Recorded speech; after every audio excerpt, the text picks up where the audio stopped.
patuloy na lumalawak mga kababayan ang conflict. So sabi dito mga kababayan sa balita,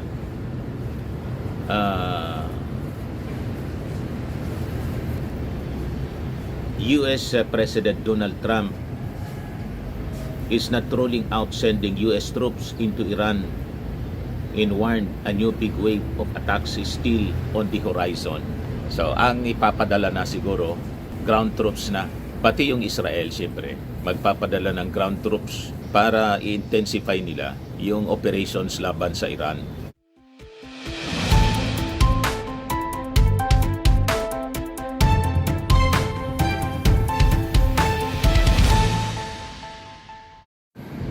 Hello po mga kababayan, si Dante Maravillas.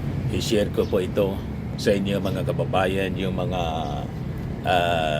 sabi nga screaming headlines may relasyon po sa Middle East crisis spreading all throughout the region, and we just hope hindi ito mauwi sa World War III mga kababayan.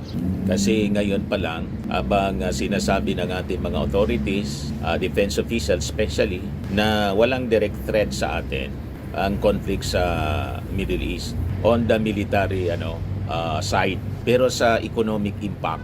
Kaya nga po, todo ang paganda ngayon ng ating gobyerno because of the economic impact nito. Epekto po sa supply ng ating petroleum, kung saan mga kababayan, it is expected next week mga around 10 pesos per liter ang magiging increase sa presyo po mga kababayan ng diesel. Tapos mga 4 pesos ang increase, more than 4 pesos per liter sa gasoline.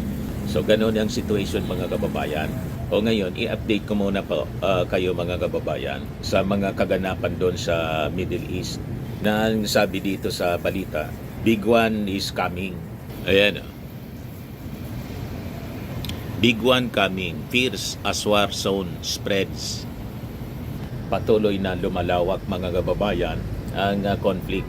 So sabi dito mga kababayan sa balita,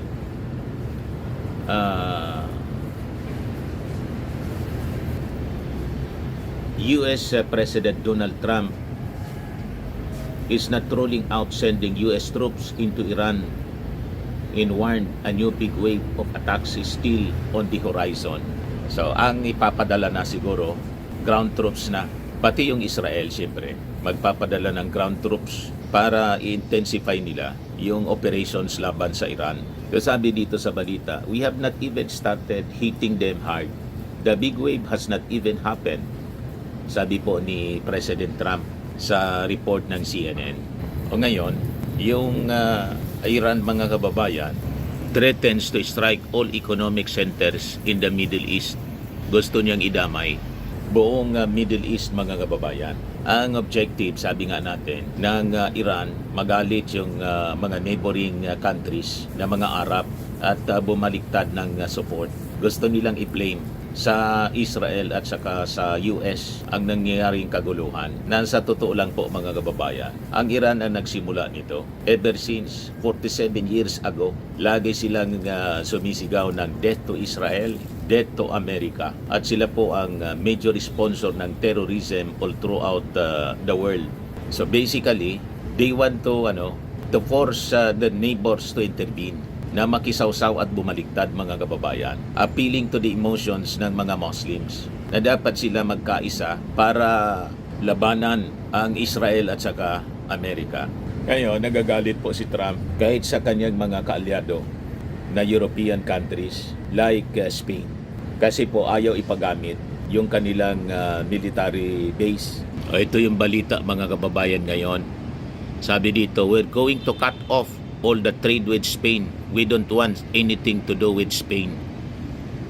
Nagpupuyos na pahayag ni US President Donald Trump. Galit siya sa Spain kasi ayaw ipagamit yung military base. Sabi kasi ng Spanish government that the US has neither used nor will it use Spanish military bases to conduct attacks against Iran, insisting Madrid maintains full control over its sovereign facilities. So ito, pakinggan natin yung naging payag ni Trump. Spain has been terrible. And In fact, I told Scott to cut off all dealings with Spain. First of all, it started when every European nation, at my request, paid 5%, which they should be doing. And everybody was enthusiastic about it, Germany, everybody. And Spain didn't do it. And now Spain actually said that we can't use their bases, and that's all right. We could use their base if we want. We could just fly in and use it.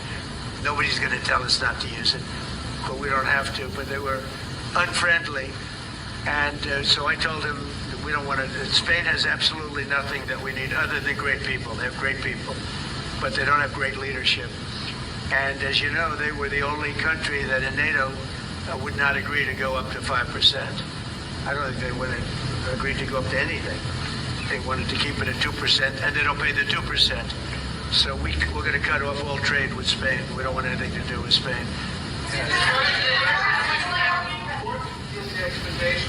And I'm not, by the way, I'm not happy with the UK either. That island that you read about, the lease. Pati kay Starmer, for whatever galit siya. reason, he made a lease of the island. Somebody came and took it away from him. And it's taken United Kingdom. 3-4 days for us to work out where we can land there. It would have been much more convenient landing there as opposed to flying many extra hours.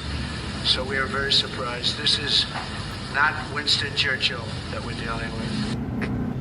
Ayaw din kasi niya ng United Kingdom ipagamit yung kanilang military bases para sa offensive laban sa Iran.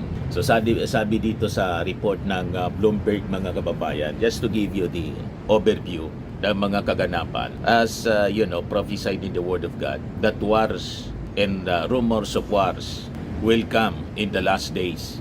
Pati yung mga magkakaalyado, this time mga kababayan, hindi na magkaintindihan.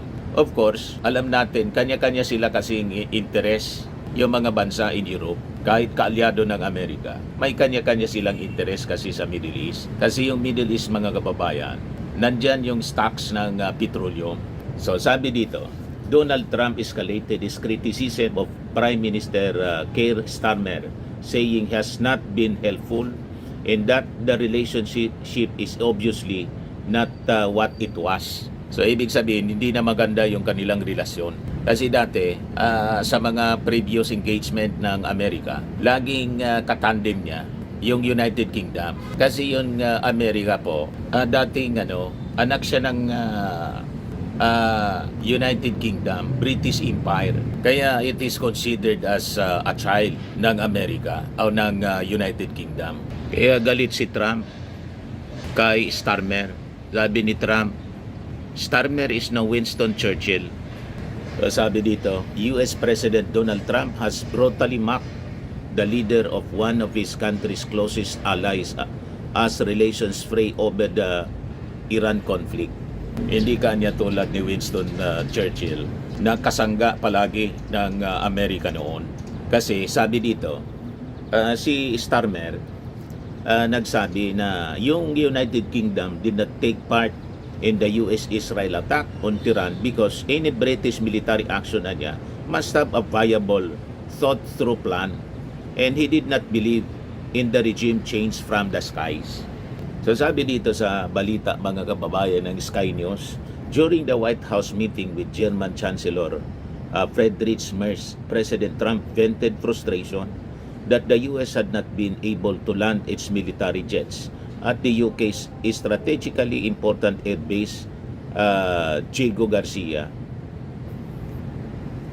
Sabi po ni Trump, I'm not happy with the UK, President Trump said unprompted during a portion of the meeting that was open to the press.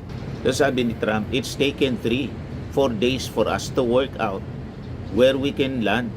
It would have been much more convenient and landing there as opposed to flying many extra hours. So we are very surprised. Dati kasi, mga kababayan, sa nakalipas na mga dekada, laging kasangga ng Amerika sa anumang laban yung United Kingdom. Pero ngayon nabago with Starmer. So sabi dito, the UK has for decades prided itself on its relationship with the US, aided by leaders such as Mr. Churchill, Margaret Thatcher, and Tony Blair cultivating strong relationships with their counterparts Franklin D. Roosevelt, Ronald Reagan, and George W. Bush. Kaya sabi ni Trump, mga kababayan, it's very sad to see that the relationship is obviously not what it was. He said he never thought he would see the United Kingdom become a reluctant partner niya, and instead heap praise on France and Germany. Ngayon, dumipensa si Starmer sa pagsasabing he had to judge what it was in the UK's national interest niya. That is what I have done, and I stand by it. Nanindigan sa kanyang una ng pahayag na ayaw niyang ipagamit yung military base nila para maka-landing at makapag-refuel ang Amerika. So sa latest na statement ni Trump sa Truth Social niya, mga kababayan, ito yung sabi niya about Iran. Sabi ni Trump, their air defense niya, Air Force, Navy, leadership is gone. They want to talk. I said, too late na. Huli na niya yung pag-uusap. Noon, nag-offer kami ng talks. Ayaw ninyo makipag-negotiate sa amin. Ngayon na niya, it's too late. O ngayon, ito yung latest na balita din mula sa Middle East. Breaking news ngayon mula sa Al Arabiya sources. A number of Iranian attacks on Saudi Arabia came from Iraq. So ang ibig sabihin, di ba yung Iraq kaaway ng Iran? Ibig sabihin, kumampi yung Iraq sa Iran. So hindi pa natin alam kung ito propaganda o totoong istorya. Diba? So wag muna tayong magkomento kasi ang objective talaga po ng Iran o matake sa mga Gulf states para i-blame sa Israel and America para bumaliktad yung mga kaalyado.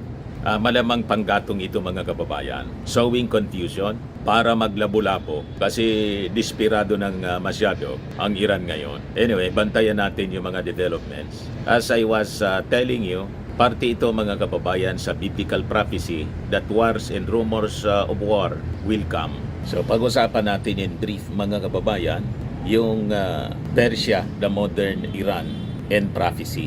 Sabi nga, nation shall rise against nation and kingdom against kingdom. So the Islamic Confederacy, mga kababayan, was foretold thousands of years ago in Ezekiel 38:5. So Ezekiel 38:5 describes Persia, Kush, referring to Ethiopia, Sudan, and Put, Libya, North Africa as part of a massive coalition armed with shields and helmets.